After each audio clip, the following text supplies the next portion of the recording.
تو نبی صلی اللہ علیہ وسلم نے بھی ہمیں منع نہیں فرمایا. نبی پہ تو واجب ہوتا ہے منع کرنا. اور یہ جابر بن عبداللہ وہ ہیں جو 74 ہجری میں فوت ہوئے ہیں. آپ صلی اللہ علیہ وسلم کے بعد بھی 62 ایئرز تک 62 سال تک زندہ رہے ہیں, اور بخاری اور مسلم کی کئی احادیث کے راوی ہیں, اور 7 سب سے زیادہ 7 احادیث روایت کرنے والے صحابہ میں سے یہ ایک ہے, جابر بن عبداللہ انصاری رضی اللہ تعالی عنہ وعلیہ السلام.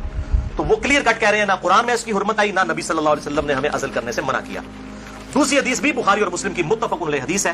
بخاری میں 4138, مسلم میں 3544, مشکات میں بھی موجود ہے 3186, کہ صحابہ کہتے ہیں کہ ہم اپنی لونڈیوں کے ساتھ صحبت کیا کرتے تھے اور پھر ہم عزل کر لیا کرتے تھے.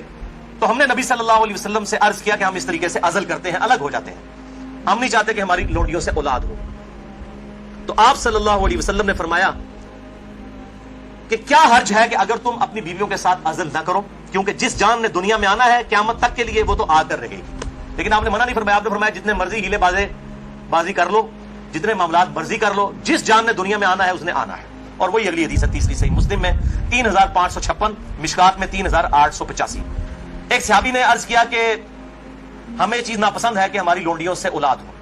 تو آپ صلی اللہ علیہ وسلم نے فرمایا کہ پھر تم اپنی لونڈیوں کے ساتھ عزل کر لیا کرو. اس حدیث میں ہے کہ آپ نے خود کہہ دیا کہ کر لیا کرو اگر تم چاہو. پھر آپ نے ساتھ ہی فرمایا لیکن جو جان مقدر ہے دنیا میں آنا وہ آ کر رہے گی. یہی ہوتا ہے, وہ جناب وقفے کرتے رہتے ہیں, اکٹھے ہی 3 بچے ہو جاتے ہیں, پھر سارے کے ساتھ وہ کہتے ہیں پتہ ہی نہیں چلا. پتہ تو نہیں چلے گا, ظاہر ہے یہ معاملات تو اللہ کے ہیں. اور آپ کو بتاؤں یہ جو اولاد والا معاملہ ہے یہ خالصتاً اللہ تعالیٰ نے اپنے پاس رکھا ہے. کئی پیغمبر ہیں جو بے اولاد ہیں, اور سورہ شورا کے آخری رکوع میں آیا اللہ تعالیٰ جسے چاہتا ہے بیٹے دیتا ہے, جسے چاہتا ہے بیٹیاں دیتا ہے, جسے چاہتا ہے دونوں دیتا ہے, جسے چاہتا ہے بے اولاد رکھتا ہے. نبی صلی اللہ علیہ وسلم کی ساری بیویاں بے اولاد ہیں سوائے حضرت خدیجہ کے, یا ایک سیدہ ماریہ ہے, ان سے ایک بیٹے ابراہیم پیدا ہوئے, وہ بھی فوت ہو گئے. آپ کی ساری اولاد حضرت خدیجہ سے ہے, باقی آپ کی بیویاں جتنی وہ بھی بے اولاد ہیں. کیا ان کو اولاد کی تمنا نہیں ہوگی سیدہ عائشہ کو, سیدہ حفصہ کو ہوگی, لیکن یہ ایکسکلوسیو اللہ تعالیٰ کا ڈیسیجن ہے. تو آپ صلی اللہ علیہ وسلم نے فرمایا کہ جو جان مقدر ہے وہ آ کر رہے گی. پھر کچھ عرصے کے بعد وہ صحابی حاضر ہوئے اور کہا یا رسول اللہ میری لونڈی جو ہے وہ تو امید سے ہے, حاملہ ہو گئی ہے. آپ نے فرمایا میں نے تجھے کہا نہیں تھا کہ جو اولاد مقدر میں ہے وہ آ کر رہے گی, اس کو کوئی نہیں روک سکتا. تو یہ چیزیں یعنی انسان اگر سمجھتا ہے رک جائے تو ایسا نہیں. لیکن یہ یاد رکھیے یہ لونڈیوں والا معاملہ ہے جو آزاد عورت ہے, کیونکہ ہماری بیویاں تو لونڈیاں نہیں ہوتی ہیں, تو آزاد عورتیں ہیں. آزاد عورت کے ساتھ عزل کرنے کے لیے بیوی کی اجازت کی بھی ضرورت ہے. مرد اپنی مرضی سے یہ ڈیسیژن نہیں کر سکتا. یہ ساری احادیث لونڈیوں سے ریلیٹڈ ہے. آزاد عورت اور بیویوں کے معاملے میں میاں بیوی دونوں کا راضی ہونا ضروری ہے. لہذا اس حوالے سے صحیح مسلم سے ایک حدیث جو پیش کی جاتی ہے اور کچھ اور روایتیں کہ عزل کرنا گویا کہ زندہ بچے کو گاڑ دینا ہے یا اولاد کا قتل ہے, وہ تمام احادیث کراہت کے اوپر مبنی ہے یا پھر وہ منسوخ تصور کی جائیں گی ان احادیث کی روشنی میں. اور الحمدللہ اسی پہ امت کا اجماع ہے. عزل کے جواز کے سب لوگ قائل ہیں, جس کی ماڈرن فارم جو ہے وہ کنڈوم کا استعمال ہے. لیکن اگر ایک دفعہ پریگنینسی آئیڈینٹیفائی ہو جائے, خواہ ایک دن کی ہو, لوگ پوچھ رہے ہوتے ہیں جی علیحدہ 40 دن ہی گزرے ہیں جی, 40 دن کے اندر ایک دن کی بھی پریگنینسی ہو, اس کو ضائع کروانا قطعا حرام, گناہ کبیرہ ہے, اولاد کا قتل ہے, خواہ ایک دن کی ہو. کوئی اس میں نہیں ہے جی چوتھے مہینے روح ڈالی جاتی ہے. بھائی چوتھے مہینے روح ڈالی جاتی ہے تو اس سے پہلے کیا ہوتا ہے, بچہ بڑا تو ہو رہا ہوتا ہے. روح کے ساتھ زندگی کا ایشو اور ہے, روح کے بغیر بھی ایک زندگی ہے, وہ ایشو اور ہے. وہ بھی تو بچہ جو ہے ایک ایمبریو سے ایک جو ہے وہ جنین سے معاملات بڑھتے بڑھتے آگے جاتے ہیں, وہ بھی ایک زندگی ہے. روح کے ساتھ ایک اور زندگی ہے, روح کے بغیر بھی زندگی اس کے اندر موجود ہے. اسی لیے اگر مردہ بچہ بھی پیدا ہو تو راجح قول جامعہ ترمذی اور ابو داؤد کی حدیث کے تحت یہی ہے کہ اس کا جنازہ بھی پڑھایا جائے گا. اور لوگ کہتے ہیں کہ زندہ پیدا ہوگا تو پھر پڑھایا جائے گا. مردہ بھی پیدا ہو ماں کے پیٹ میں تو وہ زندہ ہی تھا نا, ایگزسٹ تو کرتا تھا. تو افضل قول یہی ہے کہ اس کا جنازہ پڑھا جائے گا. تو یہ میرے بھائیوں کچھ اس حوالے سے چیزیں تھیں جو میں نے بیان کر دی. البتہ اگر کسی عورت کی زندگی موت کی کشمکش بن جائے, اس صورت میں اگر وہ پریگنینسی کا بھی ضائع کروا دیتی ہے پھر اس پہ شرعی گرفت نہیں. لیکن زندگی موت کی کشمکش اس سے کم پہ نہیں, صحت کا معاملہ نہیں, بیوی کمزور ہے یہ معاملہ نہیں, واقعی زندگی موت کی کشمکش بن جائے تو پھر وہ اسی طریقے سے جو سورۃ النحل کے اندر آیا کہ اس وقت اگر کوئی کلمہ کفر بھی کہہ دے اور دل میں ایمان ہو تو اللہ تعالیٰ گرفت نہیں فرمائے گا. اور اس حوالے سے ہمارے پڑوسی ملک انڈیا کے اندر آج سے کئی سال پہلے, تقریباً 15 سال پہلے کی رپورٹ ہے کہ روزانہ 3000 بچیاں ماں کے پیٹ کے اندر ہی پریگنینسی ان کی ضائع کر دی جاتی ہے جب یہ پتا چلتا ہے کہ یہ بچیاں ہیں. یعنی قرآن اگر کہتا ہے نا بچیوں کو دفن کرنا یہ گناہ کبیرہ ہے, تو یہ گناہ آج تک چل رہا ہے. بیسک ہیومن انسٹنکٹ تو بدلی نہیں ہے نا. 3000. اسی وجہ سے انڈیا میں مردوں کی تعداد عورتوں سے زیادہ ہے. ویسے آپ حیران کن بات آپ کو بتاؤں, اس سال پاکستان کی رپورٹ بھی آئی ہے. پہلے پاکستان میں 52% عورتیں تھیں اور 48% مرد تھے, لیکن اب مردوں کی پرسنٹیج عورتوں سے پاکستان میں بھی بڑھ گئی ہے. اور اس کی مین ریزن ہی یہی ہے یہ بہت بڑا گناہ ہے اور اللہ تعالیٰ پالنے والا ہے. 1901 کے اندر یعنی جب 20ویں صدی کا آغاز ہوا 1 ارب آبادی تھی. پھر اللہ تعالیٰ نے سائنس کی ترقی کرائی, انسان نے بیماریوں کا کنٹرول اس فزیکل فینومینا آف نیچر سے سیکھ لیا. اور اس وقت 1901 میں کہا جاتا تھا کہ 2001 کے اندر اگر دنیا کی آبادی ڈبل ہو گئی نا تو روٹی نہیں کوئی کسی کو ملے گی. اس وقت 1 ارب تھی 100 سال پہلے, یا آج سے 116 سال پہلے. تو 100 سال کے بعد 2 ارب آبادی نہیں ہوئی ہے, 3 ارب بھی نہیں ہوئی, 4 ارب بھی نہیں ہوئی, 5 ارب بھی نہیں, 6 ارب بھی نہیں, 7 ارب آبادی ہو چکی ہے. لیکن زمین نے اپنے خزانے اگل دیے. آپ جدھر جائیں, میں قسم سے منڈی سے گزرتا ہوں, اتنا فروٹ ہے ختم نہیں ہوتا. اس وقت موچی جوتیاں بناتے تھے, آج چائنا نے مشینوں کے اوپر اتنی جوتیاں بنا دی ہیں کہ دنیا میں 6 ارب انسان, اگر ہر انسان 10 جوڑے بھی خرید لینا وہ ختم نہیں ہوتے. تو سائنس نے ترقی کی ہے. جس زمین سے 40 من گندم نکلتی تھی آج 400 من نکل رہی ہے, 10 گنا زیادہ.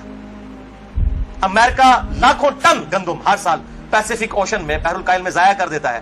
ایکسیسو پیدا ہوتی ہے انٹرنیشنل مارکیٹ میں گندم کی پرائس کو کنٹرول کرنے کے لیے, لاکھوں ٹن گندم ضائع کی جاتی ہے, ایکسیسو پیدا ہو رہی ہے. تو اللہ تعالیٰ نے ترقی بھی کروا دی اس اعتبار سے, آپ ٹینشن نہ لیں. آج تو کیسے 1960 سے پہلے تو ایز سچ اس بڑے پیمانے کے اوپر تیل کی نعمت تو نہیں تھی دنیا کے اندر. ان عرب ملکوں میں 1960 کے بعد تیل نکلا. ویسے تو تیل کا پہلا کنواں 1748 میں امریکن جو اسٹیٹ ہے پنسلوینیا, اس میں دریافت ہوا تھا. لیکن مین تیل جو نکلا ہے وہ اسی 20ویں صدی میں, کسی نے سوچا بھی نہیں تھا. اور اب تو اس سے بھی بڑی انرجی کا سورس ہے, وہ سولر انرجی ہے. اب چائنا نے کام کرنا شروع کر دیا. آپ دیکھیں گے 10-15 سالوں کے اندر جو ہے وہ ہر بندے نے اپنا جو ہے نا بجلی کا سسٹم اپنے گھر کے اوپر لگایا ہوا ہوگا. اور یہ سورج والے جو جب تک سورج ہے اس وقت تک زندگی ہے. یہ تو نہ ختم ہونے والا جو ہے وہ سورس ہے, رینیویبل جسے ہم کہتے ہیں اپنی سائنس کی لینگویج کے اندر. باقی یہ جو ہے نان رینیویبل ریسورسز ہیں. تیل ختم ہو جائے گا تو ختم ہو گیا, لیکن یہ سولر انرجی جب تک سورج ہے زمین پہ زندگی ہے. زمین پہ زندگی ہے تو سولر انرجی سے آپ فائدہ اٹھا سکتے ہیں. بعد اللہ تعالیٰ سے دعا ہے جو حق بات میں نے کہی اللہ تعالیٰ ہمارے دلوں میں راسخ فرمائے. اگر جذبات میں میرے منہ سے کوئی غلط بات نکل گئی آج تو اللہ تعالیٰ ہمارے دلوں سے معاف کر دے. ہمیں کتاب و سنت کی تعلیمات پر عمل کر کے دوسرے بھائیوں تک پہنچانے کی توفیق عطا فرمائے. سبحانک اللہم و بحمدک اشہد ان لا الہ الا انت استغفرک و اتوب الیک وما علینا الا البلاغ المبین. جزاک اللہ خیرا.